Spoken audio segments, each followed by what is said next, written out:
সুপ্রিয় দর্শক, সবাইকে স্বাগত জানাচ্ছি স্বপ্নধরা নিউজ আওয়ার এক্সট্রায় সহযোগিতায় আলোক হেলথ কেয়ার অ্যান্ড হাসপাতাল। বাবলি ইয়াসমিন পুরো আয়োজন জুড়ে থাকছি আপনাদের সঙ্গে। আজ আমার নির্ধারিত বিষয় যুদ্ধ নাকি শান্তি, এই বিষয়টি নিয়ে কথা বলার জন্য স্টুডিওতে সম্মানিত দুজন অতিথি আমার সঙ্গে উপস্থিত আছেন। পরিচয় করে দেব তাদের সঙ্গে। স্টুডিওতে আছেন অধ্যাপক এম শাহিদুজ্জামান, শিক্ষক, ঢাকা বিশ্ববিদ্যালয় ও আন্তর্জাতিক সম্পর্ক বিশ্লেষক। স্যার, স্বাগত জানাই আমার আয়োজনে। আছেন মাসুদ করিম, সাংবাদিক ও আন্তর্জাতিক সম্পর্ক বিশ্লেষক, আপনাকে স্বাগত জানাই এই আয়োজনে। শাহিদুজ্জামান স্যার, আপনাকে দিয়ে শুরু করি।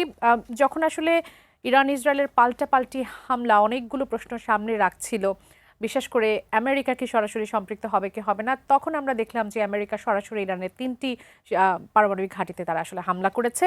এই সরাসরি হামলার বিষয়টি আসলে যখন বলল যে আরো 2 সপ্তাহ সময় নেবে তারা সরাসরি যুক্ত হবে কি হবে না, সেটি বলার পরপরই আসলে সেই হামলাটি করে নিল। দীর্ঘ যুদ্ধের প্রস্তুতি কি শুরু হয়ে যাচ্ছে? আপনার কাছে কি মনে হয়?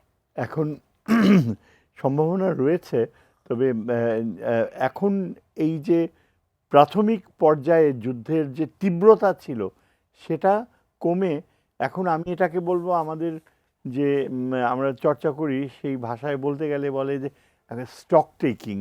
মানে ওই ধরেন কোনো রুগীকে দেখলে টেস্টের জন্য পাঠায় না, কি কি সিমটমগুলো ধরা পড়বে। তো এই যে আক্রমণ করলো, 3টা বড় বড় আক্রমণ করলো, ওই ক্রেটার ফর্মড হয়েছে, আপনার যে বাংকার বাস্টার্সগুলো ব্যবহার করা হলো, সব কিছু। তারপর ইসরায়েল কতখানি তার এখন সামর্থ্য রয়েছে যুদ্ধের প্রক্রিয়াকে কার্যকরভাবে চালিয়ে যাওয়ার, কেননা তার যে ধ্বংস করার যে ক্ষেপণাস্ত্রগুলি সেগুলোর স্টকও কমে গেছে। আমেরিকানরা এখনও দেখাতে চাচ্ছে যে রিয়েলি আসলে রিঅ্যাক্টরগুলো ধ্বংস হয়ে থাকলে কার্যকরভাবে একেবারে শেষ হয়ে গেছে কিনা। এখন প্রেসিডেন্ট ট্রাম্প দাবি করছে যে একেবারে কমপ্লিটলি ডিস্ট্রয়েড। আর পাল্টা ভার্সন হচ্ছে যেটা, যে এনরিচড ইউরেনিয়াম যাকে আমরা বলি, যেটাকে ব্যবহার করতে হবে 90% এনরিচমেন্ট হলে তখন সেটা ওয়েপন্স গ্রেড হয়। এবং এটা বলা হচ্ছে যে অনেক আগে থেকেই আমেরিকানরা যে ওয়ার্নিং দিয়ে আসছে আক্রমণ করবে, ধ্বংস করবে। এই সময়টায় ইরানের যথেষ্ট সুযোগ রয়েছিল যে মোটামুটি যতখানি আণবিক অস্ত্রায়নের জন্য যেসব জিনিসগুলো দরকার সেগুলো সরিয়ে ফেলা। অর্থাৎ ইউরেনিয়াম, রিউমারটা হচ্ছে ওয়েপন্স গ্রেড ইউরেনিয়াম সরিয়ে নেওয়া হয়েছে পূর্ব ইরানে, যেটা অনেকটা দূরে, অনেক রিমোট পর্বত সংকুল, যার পাশে পাকিস্তানের বালুচিস্তান এবং আফগানিস্তান। এবং ওই অঞ্চলে যদি ওগুলো সরিয়ে নেয় ইউরেনিয়াম, এনরিচড ইউরেনিয়াম, সেখানে আমেরিকানস বা ইসরায়েলিদের ডিটেক্ট করা খুবই কঠিন হবে। এটাই হচ্ছে অন্য ভার্সন। এখন এই স্টক টেকিংটা যদি হয়ে যায় আগামী 2-3, ইন দ্য মিন টাইম আজকে তো সারাদিন ব্যাপী বলা হচ্ছে যে ইসরায়েলও আক্রমণ করেছে ইরানের দক্ষিণ দিকে যেখানে সামরিক স্থাপনাগুলো, আর ইসরায়েল আক্রমণ করেছে। ইরান আক্রমণ করেছে মূলত তেল আভিভ আর অন্যান্য কিছু কিছু শহর। মানুষের মৃত্যু ঘটেনি, ঘটেছে স্ট্রাকচারগুলো সব ভেঙে পড়েছে এবং ইসরায়েল দেখাচ্ছে। তো এগুলো ইসরায়েলের জন্য সহনীয়। কিন্তু ইরানে যে আপনার লঞ্চার্সগুলো যেগুলো দিয়ে মিসাইল নিক্ষেপ করবে, সেগুলোর ধ্বংসের মাত্রা যদি আরও বৃদ্ধি পায়, তখন নির্ভর করবে যে এগিয়ে আসছে কতটুকু রাশিয়া ও চীন।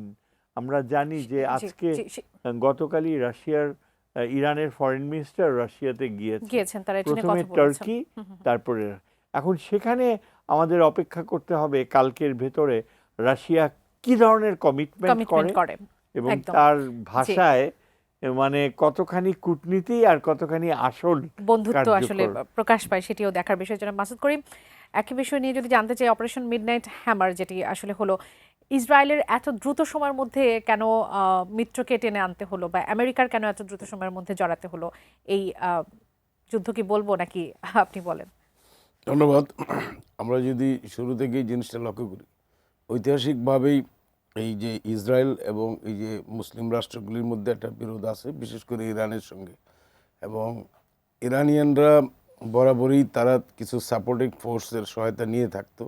একটা হইলো আপনার হিজবুল্লাহ, যারা সবসময় ইরানের পক্ষে ছিল। তারপরে আছে হামাস, তারাও ইরানের সঙ্গে ছিল। হুতি বিদ্রোহী যারা আছে তারাও ছিল। এবং যে সিরিয়ার যে নেতা যিনি এখন দেশ ছেড়ে ত্যাগ করেছেন, প্রেসিডেন্ট আসাদ, এনারাও ছিলেন। কিন্তু এরা একটা ইসরায়েল খুব সিস্টেমিক ওয়েতে এগুলিকে মানে ডিসমেন্টাল করে দিয়েছে অনেকটা। যেমন ধরেন হিজবুল্লাহকে তারা একটা পেজার সিস্টেমে ধ্বংস করেছে, বেশিরভাগ মানে ক্ষতি সাধন করেছে। এই পেজারটা হাঙ্গেরিতে তৈরি করা হয়েছে এবং ইরানিয়ানরা এটা ওই হাঙ্গেরির যে কোম্পানি থেকে এই পেজার কিনেছিল সেই কোম্পানিতেই ইসরায়েলি গোয়েন্দা সংস্থা মোসাদ তারা কিভাবে ওখানে বিস্ফোরক ঢুকিয়ে দিয়েছে। সেটা তো মনে হয় পেজারের প্রায় 8-10 বছর পর, পেজারটা যখন আবিষ্কার হলো বা তাদের কাছে পৌঁছলো, তারও প্রায় 8-10 বছর পর সম্ভবত এটি আসলে বিস্ফোরিত হলো। হ্যাঁ, ওইটা অ্যাকচুয়ালি দুইটা সিস্টেম ছিল, একটা হলো বিস্ফোরক আর একটা হলো সিগন্যালিং। যে কারণে ওরা কিছু বিস্ফোরণের লোক মারা গেছে রিমোট কন্ট্রোলে, মানে কমান্ডার, আর কিছু মারা গেছে ওই কোন জায়গায় ওনারা লোকেটেড ছিল সেই জায়গায় আক্রমণ করে। তো সেই দিক থেকে হিজবুল্লাহ শক্তি অনেকখানি ডাউন হয়েছে। তারপরে তারা সিস্টেমিক অ্যাটাক করেছে গাজায়, সেখানে হামলার ফলে সেখানকার যে হামাস বাহিনী তারাও যথেষ্ট দুর্বল হয়েছে। সুতরাং টাইমিং দিক থেকে ওরা চিন্তা করছে যেহেতু বাশার আল আসাদও দেশ ত্যাগ করেছে, এই টাইমটাই বেস্ট। এবং তাদের যে জিনিসটা ইরানিয়ান সিস্টেমটার মধ্যে আমরা দেখবেন যে এখানে একটা ইসলামিক নাচের গণতন্ত্র সেখানে আছে, কিন্তু তার মধ্যে আবার বিরোধী দলও আছে, ইসলামের সরকারের সমালোচনা করে প্রচুর এরকম লোক আছে। অনেক মহিলারা মনে হয় যে তারা খুব বদ্ধ করে আবদ্ধ, তা নয়। ইরানে কিন্তু মহিলারা আবদ্ধ না, হয়তো কিছুটা এই ড্রেস কোড থাকে, কিন্তু আলটিমেট তারা কিন্তু সর্বত্র বিরাজিত। এবং একই সঙ্গে ধরেন নানা মত পথের লোক আছে, বামপন্থা পর্যন্ত আছে। এবং কিছু কিছু আছে যারা রেজা শাহ পাহলবির সময়কার একেবারে উদার মডার্ন গণতন্ত্র, যারা আমেরিকান ইউরোপিয়ানদের সহায়তায় বা ইসরায়েলের সহায়তায় তারা আছে, তারাও আছে। তো ওখান থেকে তারা কিছু স্পাই বা গুপ্তচর তারা ঠিক করেছিল যে যারা ওখানে এই ডিটেক্টরগুলি নির্ধারণ করে রেখেছে, বিশেষ করে পরমাণু বিজ্ঞানীদের অবস্থানে, এবং ওনারা যেখানে মানে চলাফেরা করছে, ওনারা তো আর গোপনে চলাফেরা করেন না, ওপেনই চলেন সাধারণ মানুষের মতো। ইরান একটা ওপেন সোসাইটি, তো সেইখানে তারা আইডেন্টিফাই করে একেবারে পিন পয়েন্ট করে সেখানে মেরে একটা বিরাট সাকসেস দেখিয়েছে যে বিজ্ঞানীদের মারা গেছে, বিভিন্ন সেনা প্রধান সহ কমান্ডাররা মারা পড়েছেন, গার্ড যারা ওই প্রেসিডেন্টের গার্ড যারা ওরাও মারা গেছে। মানে গুরুত্বপূর্ণ মিলিটারিলি সাকসেস যেটাকে বলে সেটা তারা অর্জন করেছে। তো ওইসব দিক থেকে আমি বলবো যে এইখানে গোয়েন্দা সংস্থা যেটা ইসরায়েলের, তারা খুব সাকসেস করেছিল। এইটা যুদ্ধটা যখন চলছে তখন ইরানিয়ানদের যেটা সবচেয়ে স্ট্রং হোল্ড সেটা হলো তাদের মিসাইল আছে, যথেষ্ট মিসাইল আছে যেগুলি ওইখানে ইসরায়েলে হামলা করতে সক্ষম। এবং এই সমস্ত মিসাইল আক্রমণের মাধ্যমে তারা ওখানে ইসরায়েলেও অবকাঠামো ক্ষতিগ্রস্ত করেছে। সেটা অতটা কল্পনা ইসরায়েল করে নাই যে অতটা সামর্থ্য। ইসরায়েলের কি সক্ষমতা বা কিছুটা কম বা দুর্বল ছিল বলেই কি আমেরিকার খুব দ্রুত এটার সাথে সম্পৃক্ত হতে হলো? ইসরায়েল আপনার কাছে কি পেরে মনে উঠতে হয়? পারছিল না, সেই জন্যই তারা দ্রুত আমেরিকাকে আমন্ত্রণ জানাচ্ছিল এই যুদ্ধে অংশগ্রহণ করার জন্য। সে কারণে আমেরিকার প্রেসিডেন্ট যে সমস্ত জায়গাগুলিতে নিউক্লিয়ার মানে বলবো কি এটা কি বলে, নিউক্লিয়ারের যে জায়গা যেগুলি প্ল্যানগুলো যেগুলো। প্লান্টগুলি, সেই জায়গাগুলিতে ওনারা আক্রমণ করতে চায়। ওনারা বললেন যে কয়েক সপ্তাহ পরে করবে, 2 সপ্তাহ পরে তারা আক্রমণ করবে। কিন্তু এটা ইরানিয়ানরাও বিশ্বাস করে না, কেউই বিশ্বাস করে নাই, কারণ 2 সপ্তাহ পরে তোর যুদ্ধের এই মোমেন্টাম থাকবে না। সুতরাং তারা যে 2 দিন পরে হামলা করবে এটাও তারা জানে। এবং এই সমস্ত বিষয়গুলি আপনারা দেখলেন যুদ্ধটাকে আমরা যেমন একটা শত্রু খেলা দেখি, কিন্তু ভেতরে ভেতরে নানা রকম এক ধরনের ব্যাকগ্রাউন্ড ওয়ার্কও থাকে। তো তার মাধ্যমে ইরানিয়ানরাও বুঝতে পেরেছে বা ইরানিয়ানদেরকে জানানো হয়েছে যে এখানে একটা হামলা করা হবে। তো যথাসময়ে তারা ইউরেনিয়াম এখান থেকে সরিয়ে নিয়েছে। যদি না সরাতো তাহলে অবশ্যই রেডিয়েশন হতো। এখানে ইরানও বলছে না, সৌদি আরবিয়াও বলছে না, আমেরিকা বলছে না রেডিয়েশন আছে। সুতরাং এক ধরনের পাতানো যুদ্ধ আপনি বলতে পারেন। কেউ যেটা কেউ তো বলছে যে ট্রাম্প আগে ইরানকে কিছুটা হুঁশিয়ারি মানে সতর্কবার্তাও দিয়ে রেখেছিল যে তারা আক্রমণ করতে পারে। ইরান সেই প্রস্তুতি আগেই নিয়ে রেখেছে যে তারা সরিয়ে ফেলেছে তাদের যত পারমাণবিক প্রস্তুতির বিষয় ছিল। সেরকম কিছু তো আসলে আমরা শুনতে পাচ্ছি। না, যাই অবশ্যই হোক।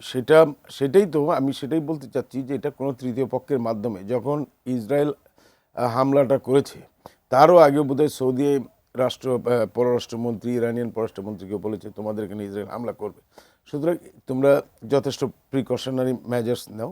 কিন্তু এগুলি নেওয়া তো কঠিন, কারণ এখানে তো একটা ওপেন সোসাইটিতে প্রত্যেকটা মানুষ তো আর বাংকারে থাকে না, হাঁটাহাঁটি করে, সেইভাবে তারা টার্গেট করেছে। এইবারও যেটা করেছে যে হয়তো তার্কিশ ফরেন মিনিস্টার হোক বা যা কারোর মাধ্যমে হোক, এটা মেসেজ তাদের কাছে Somehow চলে গেছে গেছে। বলে আমার ধারণা, জি। এবং সেই কারণে তারা যথেষ্ট ইউরেনিয়াম সরিয়ে ফেলেছে।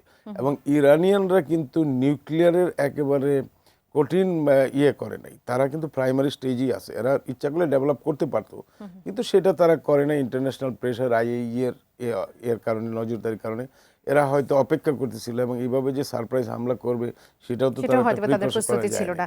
স্যার একটু এই বিষয়টির সূত্র ধরে একটু বলে, অনেক বিশ্লেষকরাই বলছেন যে ইরানের যে পারমাণবিক সমৃদ্ধকরণ এরিয়াতে যে হামলাটা হলো এটি অনেকটা ডোনাল্ড ট্রাম্পের ভাগ্য নির্ধারণ করবে এই অর্থে, কেননা আমেরিকার অনেক প্রেসিডেন্টের টার্গেট তো ছিল যে ইরানের এই পরমাণু সমৃদ্ধকরণ বিষয়টা আসলে কোন দিকে গড়ায়, সবার নজর তো ছিল, একটা বিশেষ নজর ছিল সেখানে। হুট করে আমেরিকার এরকম হামলা ট্রাম্পের সিদ্ধান্তে, এটি যদি পজিটিভ কিছু হয় তাহলে তো ট্রাম্পের জন্য এটা একটা অনেক বড়, তার দেশবাসীর জন্য, তার রাষ্ট্রের জন্য একটা অনেক বড় উপহার। আর যদি এটা নেগেটিভ হয় বা জনগণ যদি এটিকে নেগেটিভলি ইয়ে করে, সেক্ষেত্রে মানে ট্রাম্পের ভবিষ্যতের উপর এর কোনো প্রভাব পড়বে কিনা? অবশ্যই পড়বে। দেখেন, এটা মোটেও মার্কিন জনগোষ্ঠীর কাছে এই ট্রাম্পের এই যে সাডেন যে সিদ্ধান্তটা গ্রহণযোগ্য ছিল না মোটেও, এবং জরিপ করা হয়েছে। শুধু ডেমোক্র্যাটসরা নয়, রিপাবলিকান যারা কংগ্রেস মেম্বার্স তারা পর্যন্ত বলেছে যে আমেরিকার কোনো জাতীয় স্বার্থ এখানে নেই যে ইরানকে আক্রমণ করতে হবে, যে কিংবা ইরানের আণবিক অস্ত্রায়নের এমন কোনো পরিস্থিতি হয়নি যার কারণে আমেরিকার যুদ্ধে যাওয়ার কোনো প্রয়োজন প্রয়োজন আছে। রয়েছে। এবং এটা এর আগে কখনো এরকম বিভিন্ন সময়ে বিভিন্ন আমেরিকান প্রেসিডেন্টরা যে যুদ্ধে গিয়েছে, একমাত্র ইরাকের যুদ্ধটা অনেকাংশেই মানে সন্দেহ প্রবণতা ছিল যে এটা বুশ ইচ্ছা করেই এই যুদ্ধে যাচ্ছে। কিন্তু এই যুদ্ধ, এই যে ইরান আক্রমণ করার ব্যাপারে সুস্পষ্ট রিজেকশন। এখন কথা হচ্ছে যে ট্রাম্প কি এটা থেকে লাভবান হবে কিনা, যদিও আমেরিকান জনগণ চাইছে যে আর যেন এই যুদ্ধ প্রলম্বিত না হয়। আমেরিকান কংগ্রেসও বলেছে যে আপনি যে এই যে যুদ্ধে গেলেন, কংগ্রেসের অনুমতি না নিয়ে যাওয়াটা তো আমেরিকান কনস্টিটিউশনের ভায়োলেশন, এবং এখানে আপনি অনেক আগে থেকেই প্ল্যান করছিলেন, এবং এই কারণে ডেমোক্রেটস ও রিপাবলিকানস যারা কংগ্রেসের রয়েছে, সেনেটার্স আর হাউস অফ রিপ্রেজেন্টেটিভদের সদস্য, এদের ডিবেট হওয়া উচিত ছিল, এবং এদের যে আপত্তি নেই সেই সিদ্ধান্তটা আপনার অবশ্যই নেওয়া উচিত ছিল। যাই হোক, আপনি নেননি, কিন্তু you have to go to the Congress. আপনি এখন কংগ্রেসে যে জিজ্ঞেস করেন যে কংগ্রেস কি এই যুদ্ধের পক্ষে আছে কি নেই। কিন্তু ট্রাম্পের যে ঔদ্ধত্য, এবং ট্রাম্প জানে যে সে একজন কনভিক্ট প্রেসিডেন্ট, তার জেলখানায়, এবং এটা আমেরিকার ইতিহাসে কখনো ঘটেনি, এবং আমেরিকানরা নিজেরাও জানে না কংগ্রেস যে এটা ঠিক না খারাপ। জুডিশিয়ারিতে, কনস্টিটিউশনে কিছুই লেখা নাই, কাজেই এটাকে আমরা বলি যে অনেকটা আনচার্টার্ড ওয়াটার্স, যেটা নাবিক সমুদ্রে যাচ্ছে, কোন দিকে যাচ্ছে জানে না। সুতরাং একটা কথা ঠিক যে আমেরিকার প্রেসিডেন্ট যদি ঔদ্ধত্য দেখিয়ে এটাকে কংগ্রেসে না নেয়, তাহলে বলতে হবে যে মার্কিন যুক্তরাষ্ট্রে এটা আরেকটা ক্রাইসিস সৃষ্টি করবে। একদিক থেকে চিন্তা করতে গেলে আমেরিকান প্রেসিডেন্ট মোটেও লাভবান তো হবেই না, বরং তার বৈধতা নিয়ে আবার নতুন করে আমেরিকান সিস্টেমে, তারপর যদি বিষয়টা কেউ সুপ্রিম কোর্টে তোলে, সুপ্রিম কোর্টে যদি ব্যাখ্যা চাওয়া হয় যে আমেরিকান প্রেসিডেন্ট অবৈধভাবে ইরান আক্রমণ করেছে, সেখানে একটাই তার বেঁচে যাওয়ার উপায় হবে যে এখানে ইসরায়েলের বিষয়টা ছিল, কেননা ইসরায়েলে জনগণ ইসরায়েলের পক্ষে সবসময় থেকেছে এবং মার্কিন যুক্তরাষ্ট্র ইসরায়েলকে ট্রিট করেছে তার একটা অঙ্গরাজ্যের মতোই। আমরা যদি জরিপ করি, এটাই তাদের কাছে বড় একটা লজিক হতে পারে বলে এটা দেখেন, এটা বড় লজিক ঠিক বলবো না, কেননা মার্কিন যুক্তরাষ্ট্রের নতুন প্রজন্ম কিন্তু এটাকে প্রত্যাখ্যান করছে। তারা চায় না জি, জি। এই যুদ্ধে যাক। জি স্যার। তবে এটাই একমাত্র ইয়ে হতে পারে যে ইসরায়েলের নিরাপত্তার স্বার্থটাকে ট্রাম্প যদি খুব ফুলিয়ে ফাঁপিয়ে দেখায় যে এটা অনিবার্য ছিল, আমরা যদি আমেরিকান শক্তি না প্রয়োগ করতাম তাহলে ইসরায়েল বিপদের সম্মুখীন হতো, জি। এটা এইভাবে সে। জনাব মাসুদ করিম, যখন হচ্ছে ইরাকে বুশ আক্রমণ করলেন তখন কিন্তু ট্রাম্প এটার বিরোধী ছিল এবং তার যে জনশক্তি, তার যে সাপোর্টার, সেটিও কিন্তু এই ইরাক যুদ্ধের বিরুদ্ধে ছিলেন বলেই তার সেই শক্তিটা আসলে আরো বেশি শক্তিশালী হয়েছিল। সেই অবস্থান থেকে তিনি সম্পূর্ণ বিপরীত দিকে হাঁটলেন, যেটি নিন্দা আসলে গোটা বিশ্বব্যাপী হচ্ছে, জাতিসংঘ থেকে শুরু করে এমনকি যুক্তরাজ্যও সেটি নিন্দা করছেন যে এটি একেবারে সাডেন একটা, এত তড়িঘড়ি করে এভাবে একটা ডিসিশন নেওয়ার উচিত হয়নি বা এরকম কথাই বলছেন। এবং সেটিতে এর আগে ট্রাম্প নিজে বলেছেন যে এটা তাদের অর্থের অপচয়, যখন ইরাক যুদ্ধের প্রসঙ্গ ছিল বলেছেন নাগরিকদের জীবন হুমকির মুখে। এখন সব কিছুই তিনি ভুলে গেলেন। আপনার কাছে ওই একই বিষয় যদি জানতে চাই, এটির নেগেটিভ ইম্প্যাক্ট কীরকম পড়তে পারে আমেরিকার কাছে? আমি একটু বৃহত্তর ক্যানভাসে জিনিসটাকে বলি। আমরা যদি দেখি যে প্রথম বিশ্বযুদ্ধে তখন যে যুদ্ধটা হলো, সেই যুদ্ধে অনেক সাম্রাজ্য ভেঙে পড়েছে, সীমানাগুলি পাল্টে গেছে, মানে রাজা বাদশাহ যারা ছিল তারা চেঞ্জ হয়ে গেছে, এবং সেইটা দ্বিতীয় বিশ্বযুদ্ধে একই ঘটনা ঘটেছে আরেকটু বৃহত্তর আগে। আমরা যখন তৃতীয় বিশ্বযুদ্ধের এই যে আমরা বলবো যে এটা একটা প্রেস, এটা তৃতীয় বিশ্বযুদ্ধটা প্রথম এবং দ্বিতীয় বিশ্বযুদ্ধের মতো এত ব্যাপক এবং বিস্তৃত হবে না। এইবারের বিশ্বযুদ্ধটা, তৃতীয় বিশ্বযুদ্ধটা হবে বিভিন্ন পকেটে, যেমন মধ্যপ্রাচ্যে হচ্ছে, যেমন ইউক্রেনে হচ্ছে, এবং এইরকম সারা দুনিয়াতে বিভিন্ন পকেটে হবে। এবং এই যুদ্ধগুলির আলটিমেট টার্গেট হইল অর্থনীতি বা বাণিজ্য যুদ্ধকে সুসংহত করার জন্য নিরাপত্তার অজুহাতে নানা রকম যুদ্ধের ব্যাপার সেইগুলি সামনের দিকে আসছে। আপনি যদি আজকে এই যে ইরানে যে হামলাটা, এটার পেছনে একটা বিরাট বাণিজ্যিক লক্ষ্য রয়েছে বলে আমার মনে হয়। এটার প্রধান লক্ষ্য হলো যে এখানকার মধ্যপ্রাচ্যের এই সরকারগুলি যদি আমেরিকান প্রশাসনের অনুগত সরকার হয়, তাহলে এইখান থেকে তেল সমৃদ্ধ অঞ্চল, অর্থনৈতিক দিক দিয়ে খুব সমৃদ্ধ অঞ্চল, এবং এইখানে যে ভৌগোলিক অবস্থান সেই দিক থেকে তাদের সুবিধা হয়। এখানে অধিকাংশ মধ্যপ্রাচ্যের অধিকাংশ রাষ্ট্র হলো আমেরিকার অনুগত, একমাত্র ইরান অনুগত না, যেহেতু ইরানের এখানকার যে ইসলামিক ধাঁচের গণতন্ত্র বা খামিনির যেটা গণতন্ত্র, ওনারা আমেরিকার অনুগত শাসক নন। তো সেই জন্যই তারা এখানকার রিজিমটাকে চেঞ্জ করতে চাচ্ছে এবং একটা গণতন্ত্রের নামে, উদার গণতন্ত্রের নামে, নিউক্লিয়ার ধ্বংস করার নামে বা নানা রকম প্রিটেক্সট সৃষ্টি করে তারা এই জায়গাগুলিতে বহু বছর ধরেই শত্রুতা মিত্রতা খেলা করেছে। এবং এই জিনিসটা আপনি যেটা বললেন যে আমেরিকার অভ্যন্তরে এটার কোনো প্রতিক্রিয়া হবে কিনা, আমি আপনাকে বলবো যে এটা ওপেন হয়তো কিছু প্রতিক্রিয়া হবে, কিন্তু আলটিমেট প্রতিক্রিয়াটা ট্রাম্পের পক্ষেই যাবে। কারণ এখানে অধিকাংশ আমেরিকান যারা মুখে বলতেছে তারা হইল এলিট শ্রেণী বা যারা বুদ্ধিজীবী শ্রেণী, কিংবা বলেন নোয়াম চমস্কি, উনি বলছে এইভাবে ফুলে ফেপায় আমেরিকা যদি বেড়ে যায় তাহলে যে সময় ফুটো হয়ে যেতে পারে। এইগুলি হলো বুদ্ধিবৃত্তিক কথাবার্তা। কিন্তু ইন জেনারেল যারা বর্ণবাদী, একটা দেশ তো বর্ণবাদী, আপনি জানেন যে সম্পূর্ণ হোয়াইট সুপ্রিমেসিতে বিশ্বাসী, এই দেশের মানুষ এটাও বিশ্বাস করে, বেশিরভাগ মানুষ, সব মানুষ না, বেশিরভাগ মানুষ বিশ্বাস করে যে America will be the global power number one. এবং তাদের এই যে একটা প্রাউড ভাব, এই যে হামলা করেছে এবং ট্রাম্প বেশ জোরের সাথে বলেছে আমরা বেশ সাকসেসফুলি নিউক্লিয়ার সব ধ্বংস করে দিয়েছি। আগের দিন যখন ওনাদের গোয়েন্দা প্রধান তুলসী গ্যাবার্ড বললেন যে এদের কাছে কোনো নিউক্লিয়ার নাই, ট্রাম্প বললেন না আছে। এখন উনি তো গোয়েন্দা প্রধান, তো নিশ্চয়ই তার তথ্য জেনে শুনেই বলেছে এখানে নাই, আর নাই বলেই তো হামলা করেছে, থাকলে হামলা করতো না।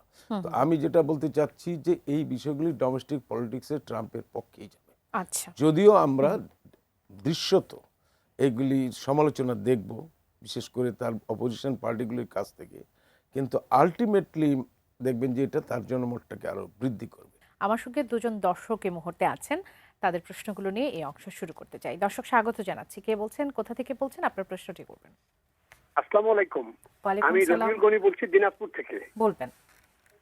আমার প্রশ্নটি হচ্ছে, মুসলিম বিশ্বে মুসলিমদের শক্তি নিধনে ইসরায়েল এবং আমেরিকা মিলে ইরানে যুদ্ধ শুরু করেছে কিনা, এবং ইরানকে ধ্বংস করার পরে ইরানের উপরে ধ্বংসযজ্ঞ চালিয়ে তারা পরবর্তীতে পারমাণবিক বোমার অধিকারী পাকিস্তানে হামলা করবে কিনা, জি, এবং অসংখ্য আমেরিকা ধন্যবাদ। যদি পারমাণবিক বোমা রাখতে পারে, অন্যান্য ইহুদি রাষ্ট্রগুলো যদি রাখতে পারে, তো পাকিস্তান ইরান রাখলে সমস্যা কোথায়? জি, অসংখ্য ধন্যবাদ। থাকুন আমাদের সঙ্গে, আরো একজন দর্শক আছেন, তার প্রশ্নটিও নিয়ে আসতে চাই। দর্শক স্বাগত জানাচ্ছি। কে বলছেন, কোথা থেকে বলছেন, আপনার প্রশ্নটি করবেন। দর্শক নিশ্চয় শুনতে পাচ্ছেন। আচ্ছা, আমরা সম্ভবত এই সংযোগটি বিচ্ছিন্ন হয়ে গেছে। আমরা আবার চেষ্টা করব তাকে যুক্ত করে নেবার জন্য। স্যার, যে প্রশ্নটি এখন করলেন সেটি দিয়ে শুরু করি, যে মুসলিম যে শক্তি, মুসলিম বিশ্বের যে শক্তি, সেটিকে ধ্বংস করার জন্যই এই যুদ্ধ শুরু করেছে কিনা, এবং সেই সাথে আহ, পারমাণবিক অস্ত্র অন্যান্য দেশ রাখতে পারলে কেন হচ্ছে ইরান রাখতে পারবে না, এবং এর পরের টার্গেট পাকিস্তান হতে যাচ্ছে কিনা।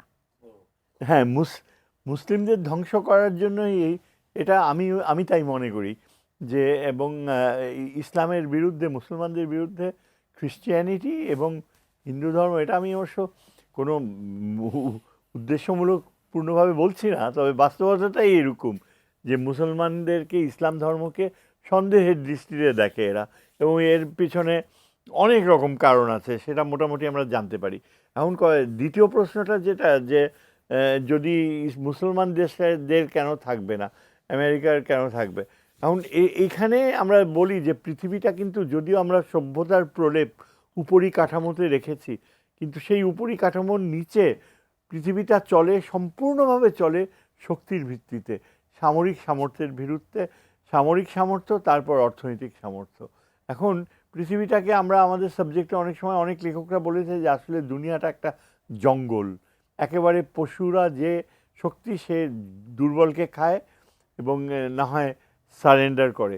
এই বাস্তবতাটাই আমরা একদম অক্ষরে অক্ষরে দেখতে পাচ্ছি, যে মার্কিন যুক্তরাষ্ট্র এটা সুস্পষ্ট প্রমাণ করে দিচ্ছে যে আন্তর্জাতিক আইন ভঙ্গ করে হলেও, এবং এটা জাতিসংঘও বলছে যে আন্তর্জাতিক আইন ভঙ্গ করা হয়েছে।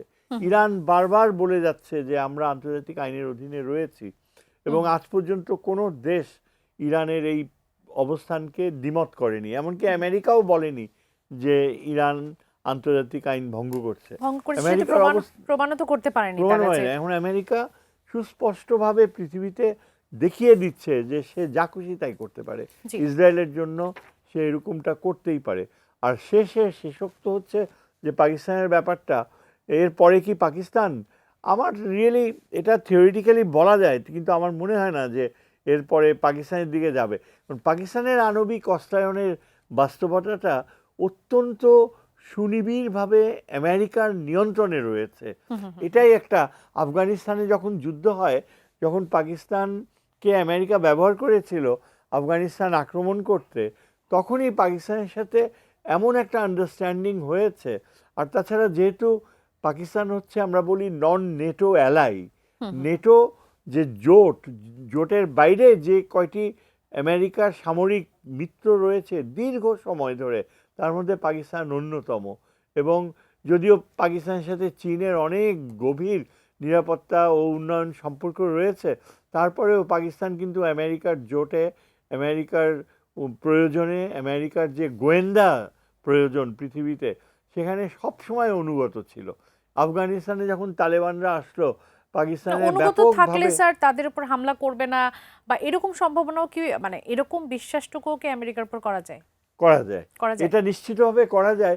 এবং এই বিশ্বাস ছিল বলেই কিন্তু আমেরিকার প্রেসিডেন্ট ট্রাম্প পাকিস্তানের সেনাবাহিনী প্রধানকে আমন্ত্রণ জানিয়ে নিয়েছে, আপ্যায়ন করেছে, যেটা অভূতপূর্ব।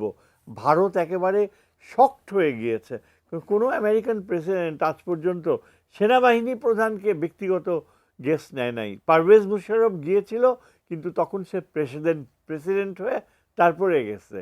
কাজেই আজকে পাকিস্তানের সাথে আমেরিকা যে ট্রাম্প যে সখ্যতা করতে চাচ্ছে, এটা পাকিস্তানও সেইভাবে আমেরিকার সাথে কূটনীতিকে খাপ খাইয়ে চালিয়ে নিবে। নিচ্ছে। আমার প্রশ্নটি এবার আসি স্যার, দর্শকের প্রশ্ন উত্তর পেলাম, সেটি হচ্ছে ডোনাল্ড ট্রাম্প যেটি বলছেন যে ইরানের গুরুত্বপূর্ণ পারমাণবিক সমৃদ্ধকরণ কেন্দ্রগুলোতে সম্পূর্ণভাবে ধ্বংস করে দেওয়া হয়েছে, যেটি তার দাবি, এবং সেই সাথে তিনি হুমকি দিয়েছেন এবং তিনি প্রত্যাশা করেছেন, তিনি বলেছেন যে আমরা শান্তি চাই। এখন ইরানকে তারা আহ্বান জানাচ্ছে যে শান্তি চুক্তি করার জন্য, এবং যুদ্ধ তারা চাচ্ছে না সেটি বলছে। এই যে যে হামলাটা হলো এবং তারপর তাদের কাছে শান্তি চুক্তির কথা বলছে, এবং তার সঙ্গে আবার এটিও হুমকি দিচ্ছে যে এটি যদি না করে ইরান, তাহলে সামনে আরও বিপর্যয় আছে, আরও তাদের 8-10টি এরকম টার্গেট আছে, যে টার্গেটগুলো তারা পূর্ণ করবে। সেক্ষেত্রে ইরান কি করতে পারে? আপনার কাছে কি মনে হয়, ইরানের সামনে কি পথ খোলা আছে একটা, আর দ্বিতীয় হচ্ছে ইরান আসলে কি করতে পারে? আমার ধারণা হচ্ছে যে পৃথিবীতে আমরা জাতীয় চরিত্র বলতে একটা মূল্যায়ন করি যে কোন জাতি তার চারিত্রিক বৈশিষ্ট্য, যেমন জার্মান জাতি, আর্য জাতি, হিটলার জার্মানিকে যেভাবে দেখেছে। আর ইরানের পারস্য জাতি হচ্ছে পৃথিবীর অন্যতম প্রাচীন জাতিগোষ্ঠী। আজকে যদি আমরা বলি জাতিরাষ্ট্রের কথা, জাতিরাষ্ট্রের ক্ষেত্রে কোনো দেশ ইরানকে ছাড়িয়ে যেতে পারবে না। আপনি যতই সভ্যতার কথা বলেন, চীন সভ্যতা, রাশিয়ানরা একটা আলাদা জাতি, তারপর ফ্রান্স এগুলো, কিন্তু এগুলো সব এদেরও অনেক আগে থেকে পারস্য জাতি অত্যন্ত প্রাউড জাতি, এবং তাদের ইতিহাস যদি আপনি দেখেন কখনো কলোনাইজড হয়নি, এবং এই যে অপমান তাদের সহ্য করতে হয়েছে, এই অপমান তারা কখনো মেনে নেবে না। এটা তাদের রক্তেও নাই, চরিত্রেও নাই। আর পারস্যরা জাতি তারা অ্যারবসদেরকে খুবই তাচ্ছিল্যের চোখে দেখে, এবং এটা আমাদের কাছে আশ্চর্য যে আরবরা কিভাবে ইরানকে ইসলাম ধর্মে রূপান্তরিত করেছিল। এই রূপান্তরিত করার প্রক্রিয়াটা অত্যন্ত টেন্স ছিল, কেননা ইরান তার সভ্যতা ও ধর্মীয় জোরোস্ট্রিয়ান অগ্নিপূজারী, তার ধর্ম বিশ্বাস কালচারে এত সুপিরিয়র যে তারা আরবদেরকে কখনো সীমান্তের কাছে ঘেঁষতে দিত না। সেইখান থেকে এই যে আরবরা ইসলাম ধর্ম রূপান্তরিত করতে পারলো, এটাই একমাত্র এক্সেপশন। পারস্য জাতি সম্পূর্ণভাবে তারা মনে করে যে এটাই একটা পরীক্ষা, অগ্নি পরীক্ষা। আজকে আমেরিকা হয়তো পার পেয়ে যেতে পারে, কিন্তু আমেরিকাতে পার পেয়ে যেতে হলে রাশিয়া আর চীনকে রাজি হতে হবে যে তারা আমেরিকা মধ্যপ্রাচ্যে এই প্রাধান্য বিস্তার করবে, এটা রাশিয়ার চীন মেনে নেবে।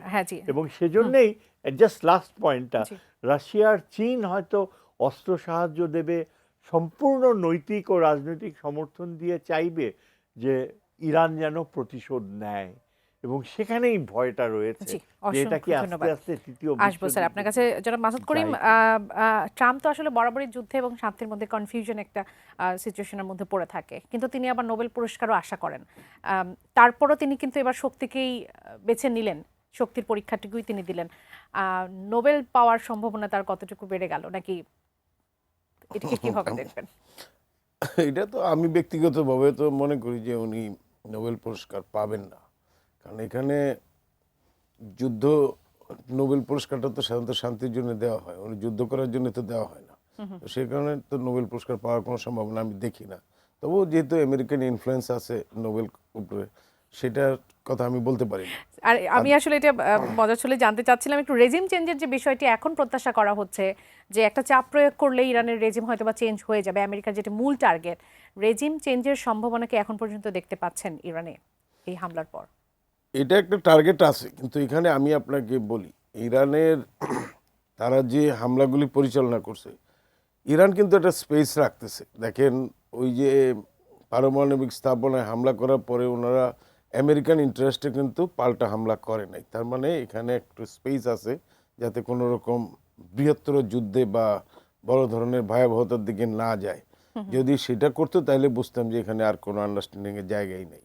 ওই জায়গায় কিন্তু তারা হামলা করে না। আর দ্বিতীয় কথাটা হলো যে ইরানের যে ভৌগোলিক অবস্থান, তাতে মানে ওনারা তো আকাশে থেকে বিমান হামলা করতেছে, তাই না?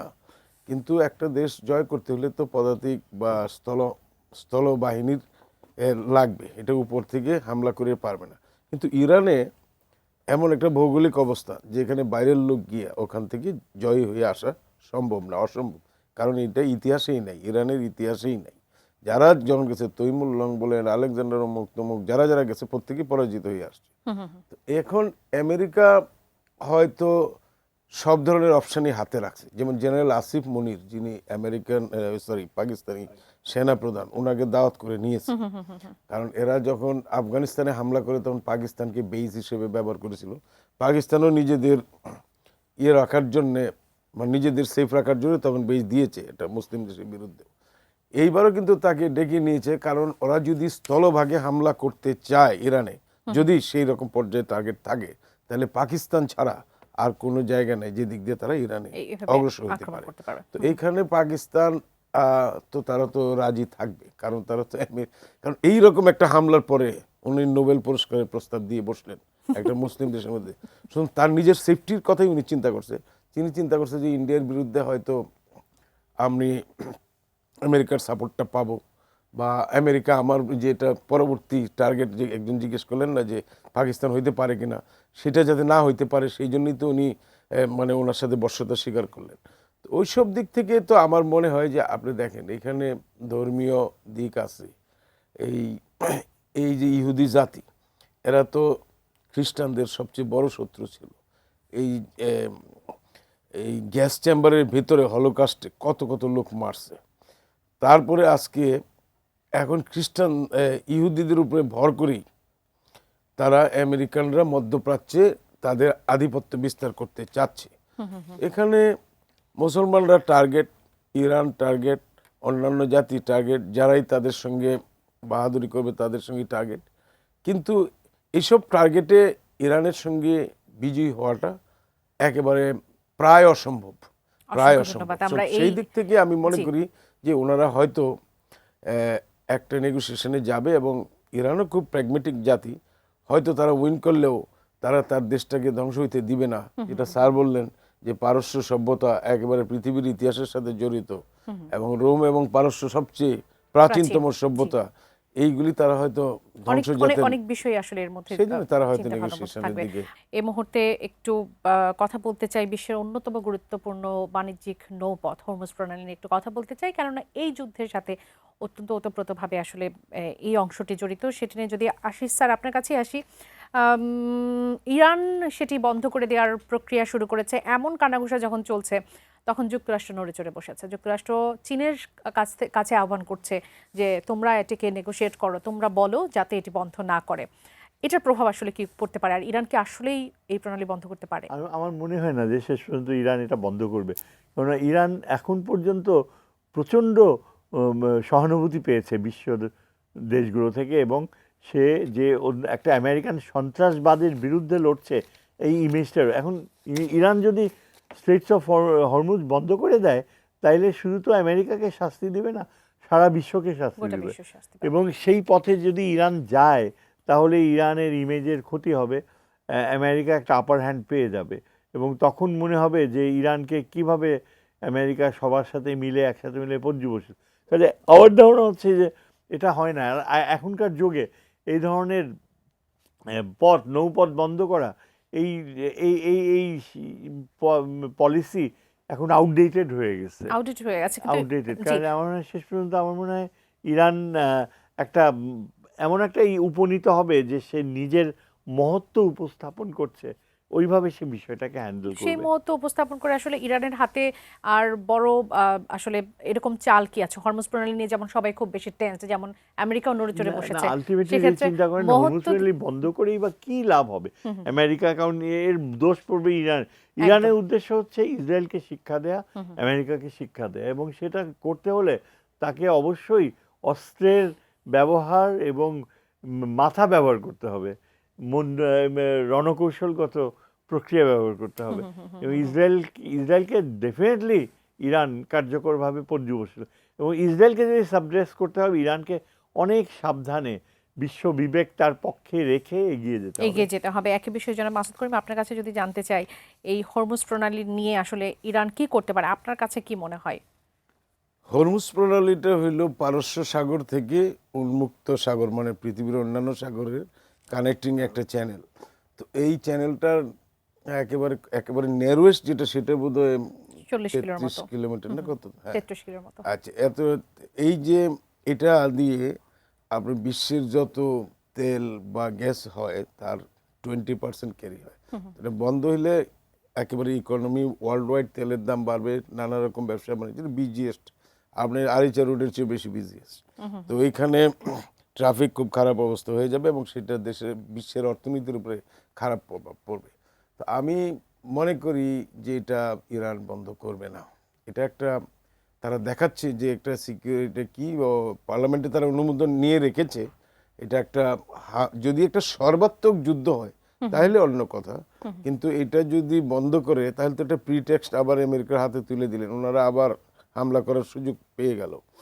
এই জায়গায় ইরান মনে হয় না যে তারা যাবে, কারণ তারা তো একটা স্পেস সৃষ্টি করতেছে যাতে যুদ্ধটা ব্যাপক বিস্তৃত হলে তাদের যে ইকোনমি অন্যান্য বিষয়ে জিও প্যারাডাইজ হয়ে যাবে, সেই জায়গায় তো তারা যেতে চাচ্ছে না। আর এমন না যে বিশ্বে তাদের আমেরিকার সমান শক্তি অর্জন করার মিত্র আছে যে তারা একটা সর্বাত্মক ওয়ারে যাবে। মিত্রদের প্রসঙ্গে যখন আসে, আসলে মিত্ররা এখন পর্যন্ত তাদের অবস্থানটা কতটুকু আসলে হেল্পফুল না, দেখাচ্ছে? সেটাও না। সেই জন্য আমি বলছি যে তাদেরকে একাই লড়তে হবে, এটাও তারা বুঝতে পারছে।